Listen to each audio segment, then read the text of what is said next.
Сёння малая радзіма першага касманаўта Беларусі Пятра Клімука Тамашоўка выглядае так. Вялікая школа, шырокія вуліцы, прыгожыя дамы. Сустракаюць тут касмічную легенду заўсёды цёпла і радушна. Вярнуцца дадому для самого лётчыка-касманаўта заўсёды адначасова і радасна, і сумна. Всегда, когда приезжаю домой, всегда как-то сердце с орбит выходит. Потому что это родина, здесь родился, это гнездо мое. Поэтому всегда чувство самой глубокой гордости за людей.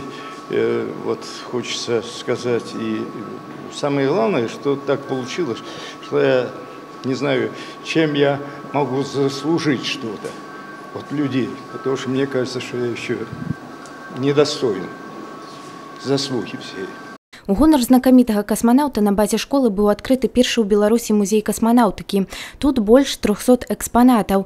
Асноўная колькасць самых значных была перададзена самім Пятром Ілічом. Сярод іх макет ракеты «Носьбіта Саюз», макет першага спутніка Зямлі, а таксама сапраўднае крэсла касманаўта, якое пабывала ў космасе. Это прежде всего мощнейший идеологический воспитательный инструмент, который позволяет нам действительно эффективно с использованием музея, с использованием встреч с самим Петром Ильичем, с Петром Петровичем, с родственником Петра Ильича, с его сестрой Антониной Ильиничной. Мы организуем встречи с детьми, и это позволяет действительно привить настоящую любовь к малой родине. Менавіта ў музеі быў падпісаны дагавор аб супрацоўніцтве зорнага гарадка Маскоўскай вобласці з Брэсцкім раёнам, які прадугледжвае магчымасць абменьвацца вопытам у навуковых галінах, сумесна праводзіць мерапрыемствы рознага кшталту.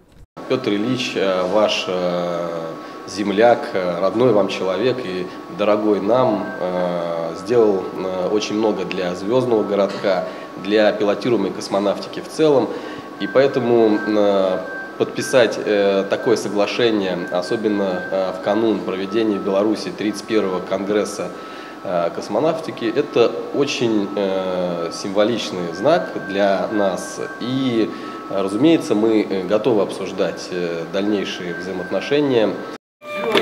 Городок и моя деревня Комаров-Тамашовка находится на расстоянии 1100 километров, но это как будто все рядом. Вот и космонавты мои друзья, вот и наш глава администрации здесь. И, в общем-то, действительно надо, чтобы наши города побратимы были, чтобы мы общались, встречались, друг другу помогали. Пасля гэтага візіту прадстаўнікі зорнага гарадка паабяцалі, што экспазіцыя музея папоўніцца. Тацяна Ігнатавец, Александр Сівіцкі, тэлерадыёкампанія «Брэст».